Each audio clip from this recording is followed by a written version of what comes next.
Hello बच्चों। तो देखो हम बात करते हैं नेक्स्ट चैप्टर की एटम की, जिसका पहला टॉपिक है Rutherford and ग्रीगर Marton experiment, alpha scattering experiment. ये बहुत मोस्ट इम्पोर्टेंट टॉपिक है।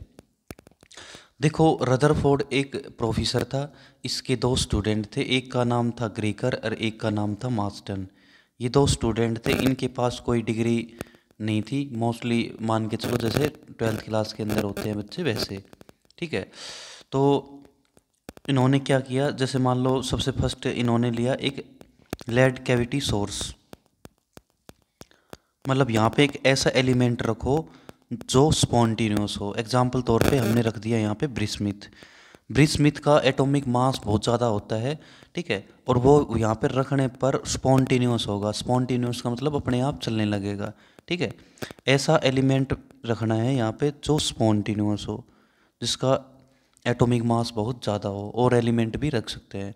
तो जैसे भी हमने यहाँ पे रखा तो अल्फा पार्टिकल चले यहाँ पे, और ये होता है बेटा कोलीमीटर। जितना जितना अल्फा पार्टिकल पास होगा कोलीमीटर उनको क्लोज कर देगा, ठीक है। और ये रखते हैं मेटल फॉयल गोल्ड की, जिसका साइज अप्रोक्स 10⁻8 मीटर के इक्वल होता है। और ये बेटा स्क्रीन होती है जिंक सल्फाइड की। स्क्रीन किसकी है? ये जिंक सल्फाइड की स्क्रीन है। और ये थीटा एंगल से पार्टिकल स्केटर्ड होंगे, जिनको कौन डिटेक्ट करेगा? माइक्रोस्कोप या डिटेक्टर, मतलब कौन मापेगा, ठीक है। ये है। तो सबसे पहले बात करते हैं हम इसकी कि मेटल फॉयल जो गोल्ड लेते हैं वो लेते ही क्यों है। तो सबसे पहला रीज़न है वो मेलेबल्स होते हैं, मतलब सीट में कन्वर्ट होते हैं, ठीक है। और एक जो गोल्ड का एटॉमिक मास और जो नंबर होता है वो ज़्यादा होता है, हाई होता है। इसी कारण हम गोल्ड यूज़ करते हैं बेटा, ठीक है। फिर बात करते हैं बेटा इसके ऑब्जर्वेशंस की। ऑब्जर्वेशन के अंदर सबसे फर्स्ट ऑब्जर्वेशन है इस एक्सपेरिमेंट में कि अगर आप थीटा की वैल्यू जीरो ले रहे हो तो बेटा मोस्ट का मतलब होता है कि 99.86, मतलब 99.86% पार्टिकल्स वो बेटा अनडाइवेटेड होंगे, वेंट अनडाइवेटेड। कहने का मतलब कि थीटा की वैल्यू जीरो लेने पर इतने परसेंट पार्टिकल्स सीधे ही चले जाएंगे, ठीक है ना, मतलब अनडाइवेट होंगे बेटा। और बच कितने गई? 0.14 पार्टिकल्स क्या होंगे? डेविएट होंगे। कितने एंगल से? थीटा की वैल्यू एक से ज़्यादा होने पर। और 1 to 8,000 alpha particle deviate more than 90। Theta की वैल्यू 90 पे 8,000 में से कोई एक पार्टिकल डेविएट होगा। और 10⁻6 में से एक पार्टिकल डेविएट कब होगा? जब थीटा की वैल्यू कितना होगा? 180 डिग्री। और पार्टिकल रिटर्न्स टू बैक, वापिस आ जाएंगे। कहने का मतलब बेटा चार ऑब्जर्वेशन है। थीटा की वैल्यू जीरो पे पार्टिकल अनडाइवेट होंगे, थीटा की वैल्यू एक से बड़ी है तो डाइवेट होंगे। कितना परसेंट? बहुत कम, 0.14। 8,000 में से कोई एक पार्टिकल डाइवेट तब होगा जब थीटा की वैल्यू 90 से ज़्यादा होगी। और थीटा की वैल्यू बेटा 180 होते ही 10⁻6 में से कोई एक पार्टिकल्स क्या करेगा? डाइवेट होगा, और वो रिटर्न वापस भी आ जाएगा, ठीक है। अब इसने बेटा ये अप्रोक्स फार्मूला दिया था, ये आपको डायरेक्ट याद करना है, कोई ड्राइव नहीं है इसका। एन का मतलब नंबर ऑफ स्केटरिंग पार्टिकल्स, कितने पार्टिकल्स लिए हैं। के कूलम्ब लो कांस्टेंट या इलेक्ट्रोस्टैटिक कांस्टेंट कह सकते हो इसको आप। क्या कह सकते हो? इलेक्ट्रोस्टैटिक्स कांस्टेंट जो कूलम्ब लो में आता है बेटा, वही वैल्यू है इसकी। और Z atomic number of gold पता है आपको कितना होता है? 79। और थीटा बेटा स्केटरिंग साइन 4 की ब्रैकेट थीटा/2, मतलब स्केट नंबर ऑफ स्केटरिंग पार्टिकल्स को आप बढ़ा रहे हो तो स्केटरिंग एंगल कम होगा। मतलब एक प्रकार से ग्राफ कैसा होगा, यहाँ पे तो number of scattering particle last कितने तक है भाई, और ये एंगल लास्ट एंगल कितना है? 180, तो 180 तक करना। कहने का मतलब जितना आप नंबर ऑफ पार्टिकल यहाँ पे बढ़ा रहे हो और वहाँ पे एंगल स्केटरिंग एंगल डिक्रीज हो रहा है, ठीक है। तो ये है आपका रदरफोर्ड एंड ग्रीगर मार्टन एक्सपेरिमेंट। अब बात करेंगे हम रदरफोर्ड न्यूक्लियर मॉडल एटम पे। इन सभी ऑब्जर्वेशन के बाद बेटा इसने एक मॉडल तैयार किया, जिसका पहला पॉइंट था कि जो most of the space in atom की अंदर से मोस्टली एटम क्या होता है बेटा? एम्प्टी होता है ऐसे, ठीक है। और इसके अंदर पॉजिटिव चार्ज रहता है बेटा, पता है, जिसको हम क्या बोलते हैं? न्यूक्लियस। क्या बोलते हैं? न्यूक्लियस। पहला पार्ट क्या है कि जो आपका एटम अंदर से खाली होता है। दूसरा पॉइंट लिखना है जो पॉजिटिव चार्ज रहता है, ठीक है, पॉजिटिव चार्ज रहता है एटम के अंदर की तरफ, ठीक है, जिसको क्या बोलते हैं आगे जाके न्यूक्लियस। जो न्यूक्लियस का जो साइज़ होता है वो 10⁻⁻15 मीटर, कहने का मतलब 1 फर्मी रहता है। और एटम का साइज़ 10⁻⁻10, मतलब एटम बड़ा होता है, न्यूक्लियस छोटा होता है बेटा, ये साइज़ बताया था। और जो चौथा पॉइंट बताया था इसने कि जो इलेक्ट्रॉन होता है वो बेटा न्यूक्लियस, जैसे मान लो ये पॉजिटिव चार्ज न्यूक्लियस और ये इलेक्ट्रॉन, इलेक्ट्रॉन न्यूक्लियस को अट्रैक्ट करता है। क्या करता है? अट्रैक्ट करता है बेटा, पर मूड नहीं करता। इलेक्ट्रॉन इस तरह मूड नहीं करता, खाली खाली अट्रैक्ट करता है। और पांचवा पॉइंट इसने बताया अपने मॉडल में कि अगर हम नंबर ऑफ एल्फा पार्टिकल्स, ठीक है, नंबर ऑफ एल्फा पार्टिकल्स जो थीटा डिफरेंट मेटल का जो हमारा स्केटरिंग एंगल होता है वो अलग अलग होता है। अगर बेटा आप गोल्ड फॉयल रखोगे तो अलग आएगा, ठीक है, कहने का मतलब जैसी मेटल्स होगी वैसे ही उसका थीटा डिफरेंट आएगा। फिर थी बेटा इसकी लिमिटेशंस, रदरफोर्ड की लिमिटेशंस आई थी। एक तो उसने बेटा स्टेबिलिटी के ऊपर एक्सप्लेन नहीं किया कि he can not explain the stability of atom, कि मान लो आपके पास भाई ये एक पॉजिटिव चार्ज है, ये इलेक्ट्रॉन रिवॉल्व करके लास्ट टाइम इसके अंदर ही क्या होगा, अपनी स्टेबिलिटी को डिस्टॉर्ड कर देगा, तो इसके ऊपर भी इसने एक्सप्लेन नहीं किया। ये बात बताई थी बेटा उसने मैक्सवेल ने ये कहा था कि इलेक्ट्रॉन के का खुद का एक्सेलरेशन होता है, और electron is a charge particle, और इलेक्ट्रॉन अपनी कंटिन्यूसली एनर्जी से रोटेट करता रहता है, मतलब इमिट रेडिएशन। और electron will collide with the nucleus, मतलब इलेक्ट्रॉन न्यूक्लियस से कोलाइड करता है, तो इसका मतलब 10 will happens is 10⁸ second and atom will not be stable. तो इसने कह दिया तो एटम होता है वो स्टेबल नहीं होता है, ठीक है। एक बताया था बेटा he can not explain the discrete spectrum of atom, screen के ऊपर कितनी भी लाइन ड्रॉ करो वो इनविजिबल होगी, मतलब कुछ दिखाई देगी या कुछ दिखाई नहीं देगी, ठीक है। ये रदरफोर्ड ने बताया था कि electron can roll in any circular orbit. एक क्वेश्चन है आपका, ये बोर्ड के अंदर आता है कि क्या what result to do you expect of alpha particle scattering experiment is repeated using a thin sheet hydrogen is placed of gold foil. Gold foil की जगह पे एक हाइड्रोजन सीट ले ली जाए, ठीक है, तो वहाँ पे एक्सपेरिमेंट में बेटा क्या होगा, हमें पता है बेटा इसमें क्या लिखा ना, बिकॉज स्कैटरिंग जो आपका angle would not be large enough because mass of hydrogen atom 1.6 10⁻⁻27 is less then mass of incident alpha particle. ये तो बेटा जो मास होता है, जो आपका मास होता है एक जो अल्फा पार्टिकल का, तो बेटा ये होता है प्रोटॉन से 4 गुना ज़्यादा होता है, और ये क्या है, हाइड्रोजन का है। तो जो मास ऑफ अल्फा पार्टिकल का होता है वो ज़्यादा होता है किससे, टारगेट न्यूक्लियस से, मतलब कोई भी ऑब्जर्वेशन वहाँ पे नहीं फील्ड होगी बेटा। नेक्स्ट आपका क्लोजिस्ट अप्रोच न्यूक्लियस, जैसे ये तो बेटा आपका न्यूक्लियस है, न्यूक्लियस के सेंटर पे जेडी चार्ज होता है, ये अल्फा पार्टिकल ट्रेवल करके इसके पास आएगा, तो ये इसको रिपेल कर देगा, तो ये वाली डिस्टेंस निकली है इसको बोलते हैं क्लोजिस्ट अप्रोच डिस्टेंस बेटा, इसके पास की ये दूरी निकालनी है हमें। तो definition, the minimum distance from the centre of nucleus to that point where alpha particle just deflect back is known as closest approach distance nucleus की। तो एक एनर्जी तो ये है चल के आ रहा है अल्फा पार्टिकल काइनेटिक, एक पोटेंशियल, एक चार्ज ये मान लो जेडी सेंटर पे, पहला चार्ज तो ये, एक दूसरा चार्ज अल्फा पे कौन कितना चार्ज होता है भाई 2e, एक तो चार्ज हो गया अल्फा, एक चार्ज हो गया न्यूक्लियस का, दो चार्ज बीच की दूरी r0। तो हमें पता है जितनी काइनेटिक एनर्जी उतनी potential energy, because conservation of energy के according total energy always remains constant. Kinetic same, potential के क्या 1 क्या 2 बटे आर, कंपेयर करो के का ये के, एक चार्ज जेड डी एक 2e, इनको मल्टीप्लाई कर दिया अपॉन में आर नोट निकालने हैं, ठीक है। ये तो ग्राफ पता है आर इसका और उसका हाइपरबोला, ये 2024 में आया था बेटा आपका, कि यहाँ पे जो r0 था वहाँ पे d था, d इन्वर्सली प्रोपोर्शनल किसकी होती है, काइनेटिक एनर्जी के। Graph rectangular hyperbola. Next topic आपका बेटा इम्पैक्ट पैरामीटर। इम्पैक्ट पैरामीटर क्या होता है, वह परपेंडिकुलर डिस्टेंस जिसमें कोई भी अल्फा पार्टिकल ट्रेवल करता है, ये है आपका सेंटर लाइन, ये है आपका न्यूक्लियस, क्या है ये न्यूक्लियस, ठीक है। और जो परपेंडिकुलर जो डिस्टेंस होती है अल्फा पार्टिकल जो ट्रेवल करता है, तो उसको क्या बोलते हैं हम, इम्पैक्ट पैरामीटर। कहने का मतलब इम्पैक्ट पैरामीटर का मतलब क्या होता है कि वह परपेंडिकुलर डिस्टेंस की the perpendicular distance of the initial velocity vector of the alpha particle from the centre of the nucleus known as impact parameter. कहने का मतलब ये सेंटर लाइन, ये अल्फा पार्टिकल जब चलता है इनिशियल से, शुरुआत से, तो इस पे जो परपेंडिकुलर जो डिस्टेंस होती है न्यूक्लियस से जो फार अवे पे, तो उसको बोलते हैं इम्पैक्ट पैरामीटर। ये कैलकुलेशन दी थी सबसे पहले रदरफोर्ड ने।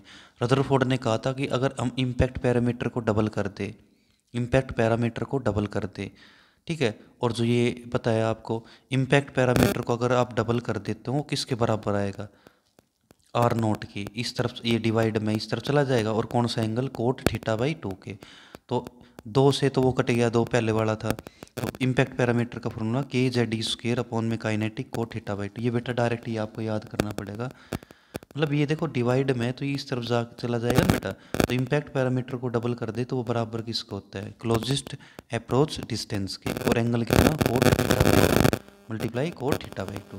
और ये स्पेशल केस में याद रखना, जितना एंगल स्केटरिंग एंगल जितना कम हो रहा है इम्पैक्ट उतना ज़्यादा होगा बेटा। और जितना इम्पैक्ट ज़्यादा हो रहा है उतना, जितना स्केटरिंग एंगल ज़्यादा उतना इम्पैक्ट पैरामीटर कम होगा। इनवर्स, ठीक है, अपोजिट काम करेगा, क्योंकि आपको पता है ट्रिग्नोमेट्री में कोट थीटा है। नेक्स्ट बात करते हैं हम बेटा bore postulate of hydrogen atom की।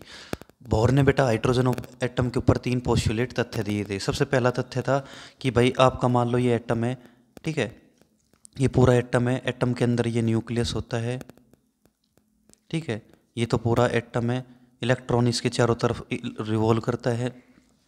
तो पहला पोस्टुलेट दिया सेंट्रिपिटल फोर्स कूलम्स लॉ के बराबर है।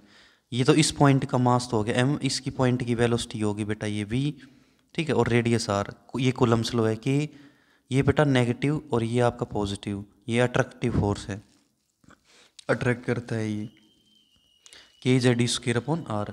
सेकेंड बताया था बेटा टोटल जो एंगुलर मोमेंटम होता है एम वी आर, ये एल लिखो, एल भी एंगुलर मोमेंटम है, ये भी एंगुलर मोमेंटम एन एच बटे 2 पाई के कांस्टेंट के बराबर होता है। मतलब जितनी ये वैल्यू होती है इसकी उतनी ये वैल्यू होती है। एन का मतलब बेटा कांस्टेंट, एच का मतलब प्लैंक कांस्टेंट, 10⁻⁻34 जूल सेकेंड इसकी यूनिट है। और थर्ड का था, थर्ड पोस्टुलेट, कोई भी जो इलेक्ट्रॉन होता है वो हायर ऑर्बिट से जंप करके लोअर ऑर्बिट में जाता है तो वहाँ पे एनर्जी रिलीज होती है रेडिएशन के रूप में, ठीक है। कहने का मतलब ये कह रहा है बेटा भाई एनर्जी का फॉर्मूला होता है ये फोटोन, वही बात है, higher energy minus lower energy. अगर कोई भी इलेक्ट्रॉन हायर एनर्जी से लोअर एनर्जी पे जंप कर रहा है तो एनर्जी वहाँ पे पॉजिटिव आएगी, ठीक है, तो वहाँ पे पॉजिटिव एनर्जी को हम रिलीज बोलते हैं। अगर नेगेटिव आ रही है तो एब्जॉर्ब बेटा। कि 3 पोस्टुलेट दिए थे। फिर बात करते हैं इसकी लिमिटेशंस की। ये केवल हाइड्रोजन एटम पे वैलिड होता है और फाइन स्पेक्ट्रम के बारे में इसने कुछ एक्सप्लेन नहीं किया, और जो एंगुलर मोमेंटम NH/2 के बारे में भी इसने कुछ डिस्कस नहीं किया बेटा। इट इज़ नॉट वैलिड, ठीक है, मतलब L is equal to NH/2 पाई, इट इज़ नॉट वैलिड। और फोर्थ लिमिटेशंस क्या दी थी, ये की थी कि the orbit of electron is taken as circular while elliptical orbit are also possible. कहने का मतलब जो सर्कुलर ऑर्बिट है बेटा वो पॉसिबल नहीं है, उसके लिए आप इलिप्स लो। क्या लो, इलिप्स। इसके बारे में इसने कुछ डिस्कस नहीं किया। और रिलेटिव इंटेंसिटी के बारे में भी इसने कुछ भी एक्सप्लेन नहीं किया बेटा। और ये आप बड़ी क्लास के अंदर पढ़ोगे, कैन नॉट एक्सप्लेन जीमैन और स्टार्क इफेक्ट, इलेक्ट्रिक फील्ड और मैग्नेटिक फील्ड के बारे में भी इसने कुछ डिस्कस नहीं किया बेटा। अब है वेलोसिटी ऑफ बोर, ये इंपॉर्टेंट रहा, ये एग्जाम के अंदर आता है। पहले तो according to Bohr first postulate ये है भाई, आर से आर कट गया, क्रॉस मल्टीप्लाई कर दिया, ठीक है। सेकंड पोस्टुलेट आपको पता है MVR is equal to NH/2 pi. अब पहली इक्वेशन को दूसरी से डिवाइड कर दिया, ठीक है। तो ये वैल्यू तो बेटा आपको याद होगी नहीं, लेकिन आप ये याद रखना के की वैल्यू जेड एटॉमिक नंबर 1 होता है, हाइड्रोजन का ई फिक्स है, ठीक है, 2 का 2, पाई का पाई, एन कांस्टेंट है बेटा, क्वांटम नंबर एच पता ही आपको। सबको कैलकुलेट करोगे तो बेटा ये आएगा आपका, ये वैल्यू याद रखना, न्यूमेरिकल के अंदर काम आएगी। 2.2 तो उसकी power 6, Z atomic number, hydrogen है तो 1 बारो, और एन बेटा कांस्टेंट नंबर। मतलब जितना आप वेलोसिटी बढ़ा रहे हो क्वांटम नंबर उतना डिक्रीज होगा, ग्राफ होगा आपका रेक्टेंगुलर हाइपरबोला। और यही ड्राइव करना है बेटा रेडियस का, देखो सेम एज रेडियस निकालनी है। तो फर्स्ट पोस्टुलेट में आपको पता है, ठीक है, क्रॉस ये काट दिया, आर को ऊपर ले गए, एम वी आर को नीचे ले गए, ठीक है। ये आर की वेलोसिटी की वैल्यू ये आपकी, ये वेलोसिटी वैल्यू उठा के यहाँ पे पुट कर दिया मैंने, ठीक है। तो ये वैल्यू, तो जो एन का स्क्वायर है वो तो ऊपर चला जाएगा।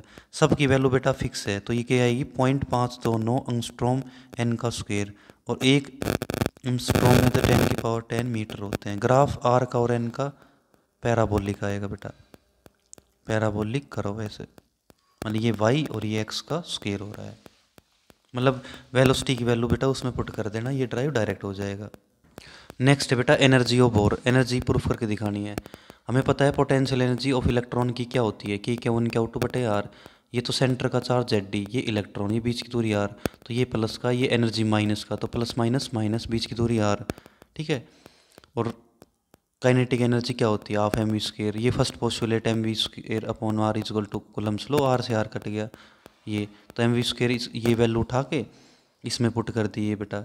एनर्जी, टोटल एनर्जी क्या होती है, काइनेटिक प्लस पोटेंशियल, दोनों को ऐड कर दिया, ये तो ये प्लस माइनस माइनस हो गया, ये पता है आपको वहाँ से ही, तो इनका एल्शियम लेंगे तो बेटा ये आएगा। आर की वैल्यू, ये आर की वैल्यू यहाँ पे पुट कर दी मैंने, तो सब की वैल्यू पुट करने पर बेटा ये देखो आर की वैल्यू पुट कर दी हमने, और जेड की पता है आपको ये, तो वैल्यू पुट करने के बाद देखो क्या आएगा आपका निकाल के, माइनस का 13.6 ईवी एन का स्क्वायर।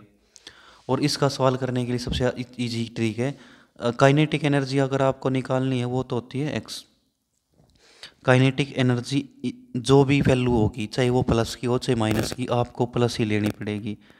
और पोटेंशियल एनर्जी जो आपका आया है उसको डबल करके माइनस का साइन लगा दो, और टोटल एनर्जी माइनस का एक्स। न्यूमेरिकल के अंदर कोई भी एनर्जी आ रही है चाहे प्लस हो माइनस हो, लेकिन काइनेटिक आपको प्लस ही लेनी पड़ेगी, और पोटेंशियल इसकी डबल, और टोटल इन दोनों को ऐड कर दो। अब बात करते हैं फ्रीक्वेंसी। ये रिलेशन है लीनियर वेलोसिटी और एंगुलर वेलोसिटी का रिलेशन है बेटा।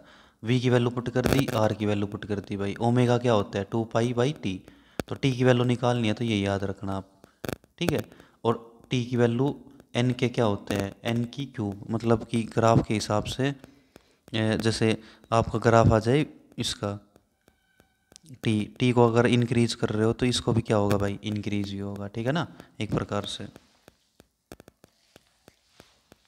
पैराबोलिक करा हो जाएगा। और फ्रीक्वेंसीज का अपोजिट कर देना, आप क्या कर देना, इसका बिल्कुल अपोजिट, ये याद रखना एग्जाम के अंदर आता है आपका ये वाला पार्ट। और फिर बात करते हैं हम next, origin of spectral lines. Energy का फॉर्मूला ये होता है, थर्ड पोस्टुलेट पता है आपको, रिलीज हो तो पॉजिटिव और एब्जॉर्ब हो तो ये नेगेटिव। ये फ्रीक्वेंसी का फॉर्मूला स्पीड ऑफ लाइट, ये एनर्जी पीछे से ले ली बेटा, वो 13.6 माइनस का ईवी n2, यहाँ पे 2 है तो 2 का स्क्वायर, माइनस माइनस प्लस ये n1, 13.6 ईवी कॉमन ले लिया, ये आगे कर लिया ये पीछे कर लिया हमने, ये मल्टीप्लाई में है तो नीचे आ जाएगा, मतलब ये अपॉन में ये, इसको बोलते हैं बेटा रेडबर्ग कांस्टेंट, मतलब कांस्टेंट वैल्यू, ठीक है। तो ये तो r की वैल्यू फिक्स होगी, ये n1 का स्क्वायर माइनस n2 का स्क्वायर, और वेव नंबर होता है रेसिप्रोकल ऑफ वेवलेंथ बेटा। नेक्स्ट है बेटा line spectra of hydrogen atom की जो सीरीज होती है आपकी, लेमन, बामर, पाशन, ब्रिंकिट, पी फंड और पी फंड, चार जो पांच होती है, पहली होती है लेमन, दूसरी बामर, तीसरी पाशन, चौथी ब्रैकेट और पांचवी पी फंड बेटा। तो सबसे पहले series lemon, electron jump from करेगा 2 3 4, और इलेक्ट्रॉन जंप 2 कहाँ से करता है बेटा, n1 की वैल्यू फर्स्ट लेना, n2 की वैल्यू 2 लेना, और जंप बेटा कहाँ पे भी कर सकता है, तीसरी चौथी, ये फॉर्मूला वो ही है बेटा, 1/λ is equal to R Rydberg constant, 1/, first का स्क्वायर ये, और ये n2 कोई सा भी जंप कर सकता है, ठीक है। फर्स्ट मेंबर निकालना है तो 2 से 1, और सीरीज लिमिट लगानी है बेटा इनफाइनाइट से फर्स्ट, मैक्सिमम वेवलेंथ से ये तो आपको 2 से 1, और जो वेवलेंथ है मैक्सिमम वो कहाँ से पे लाई करेगी, अल्ट्रावायलेट पे, ठीक है। फर्स्ट बेटा अल्ट्रा पे, दूसरी विजिबल पे, तीसरी इंफ्रारेड पे, देखो मैंने दिखा रखी है ये, और चौथी भी इंफ्रारेड पे, और लास्ट की भी इंफ्रारेड पे बेटा। ऐसे निकाल के आनी है आपको, जैसे एक लाइमन की निकाल देते हैं, 1/1 में आर 1 में lambda is equal to R 1/n1 का स्क्वायर माइनस 1/n2 का स्क्वायर। n1 की वैल्यू तो फर्स्ट, ठीक है, पहली तो फर्स्ट से, और दूसरी जंप कहाँ पे करेगी, सेकंड, मतलब ठीक है बेटा। तो ये वैल्यू पुट करेंगे तो देख लो, यहाँ पे इसका एलसीएम ले लिया, ठीक है, ये ऊपर कर दिया, ये नीचे कर दिया, आर की वैल्यू पुट कर दी। तो अप्रोक्स है ये कैलकुलेशन बेटा। ठीक है, तो ये वेवलेंथ ये पूछ सकता है कि इसमें लाइट करती है, आपको पता है इलेक्ट्रोमैग्नेटिक वेव में पढ़ा दिया आपको अल्ट्रावायलेट रीजन में। अब बात करते हैं ionization potential energy, the amount of energy required to remove inner most orbit electron to infinite. Infinite energy में से जो आपकी ग्राउंड स्टेट की एनर्जी का माइनस होना क्या कहलाता है? आयनाइजेशन पोटेंशियल एनर्जी, मतलब knock out of the electron is called ionization potential energy. और एक होता है बेटा एक्साइटेड स्टेट पोटेंशियल एनर्जी। इसका मतलब होता है कि the amount of energy required to jump the lower orbit electron to next higher orbit. मतलब जो इलेक्ट्रॉन, कोई भी जो इलेक्ट्रॉन होता है बेटा वो जंप करता है लोअर ऑर्बिट से हायर ऑर्बिट में, जो भी एनर्जी रिक्वायर्ड होती है वहाँ पे, उसको बोलते हैं हम एक्साइटेड स्टेट पोटेंशियल एनर्जी। कहने का मतलब आपको फर्स्ट एक्साइटेड निकालनी है तो दूसरी में से पहली घटाओ, और दूसरी निकालनी है तो तीसरी माइनस ग्राउंड, इसको ग्राउंड स्टेट बोलते हैं बेटा। तीसरी निकालनी है तो चौथी माइनस ग्राउंड स्टेट, चौथी निकालनी है तो पाँचवा माइनस ये, और निकालने का फॉर्मूला वही है बेटा, ई इजक्वल टू -13.6 EV अपॉन में का स्क्वायर। और नेक्स्ट है आपका बेटा ये नंबर ऑफ ट्रांजैक्शन कैसे निकालते हैं। कहने का मतलब जैसे आपको दिखा देगा एक इलेक्ट्रॉन ट्रांजैक्शन कर रहा है तीसरे से पहला, तो ये तीसरा, दूसरा, ये फर्स्ट, तो कितनी स्क्रीन पे कितनी वेवलेंथ दिखेगी वो निकालने का फॉर्मूला, हायर माइनस लोअर, फिर bracket higher minus lower +1 upon में 2। जैसे कोई इलेक्ट्रॉन कर रहा है 3 से ये, तो इसमें पुट कर दो 3 1 3 1 1/2, तो कितनी वेवलेंथ दिखाई देगी ये बता देगा बेटा डायरेक्ट ये। ठीक है, एक होता है आपका fine structure constant, velocity of Bohr upon में speed of light, known as fine structure constant. एक ये क्वेश्चन आता है बोर्ड के अंदर, show Bohr postulate the electron will around the nucleus only certain fixed orbit without radiating energy can explain on the basis of de Broglie hypothesis of wave nature of electron. ये कह रहा है कि second bore, जब कोई भी second bore postulate के according कोई भी जो इलेक्ट्रॉन रिवॉल्व करता है न्यूक्लियस के चारों तरफ अपनी फिक्स ऑर्बिट में, तो अपनी एनर्जी को रेडिएट नहीं करता है बेटा। तो डी ब्रोगली के द्वारा ये हाइपोथेसिस किया गया था। ठीक है, तो बताना है बेटा किस हिसाब से। हमें पता है बेटा, मान लो ये तो रेडियस है, ये कोई ऑर्बिट है पूरा 360 का ले लिया एक साइकिल, तो डी ब्रोगली हाइपोथेसिस क्या होती है, h/mv। ये आपको पता है बेटा एक वेवलेंथ लेनी है, ये एक वेवलेंथ का मतलब सरकमफ्रेंस, एक वेवलेंथ के बराबर हो, कितना चक्कर काट रही है तो उसका मतलब n से उसको मल्टीप्लाई कर दो, ये मल्टीप्लाई करा है तो इसको डिवाइड, ये आ गया, तो दोनों कंपेयर कर लो। कहने का मतलब डी ब्रोगली हाइपोथेसिस किसको शो करता है, बोर के सेकंड पोस्टुलेट को। और नेक्स्ट है बेटा आपका ये एनर्जी लेवल डायग्राम। जो एनर्जी का फॉर्मूला है तो उसमें पहले ग्राउंड स्टेट करो। ठीक है, ये तो बेटा ग्राउंड स्टेट, ये फर्स्ट एक्साइटेड स्टेट है, ये सेकंड है। ठीक है, कि वैल्यू जो ड्रॉ करके आनी है इस ग्राफ के अंदर।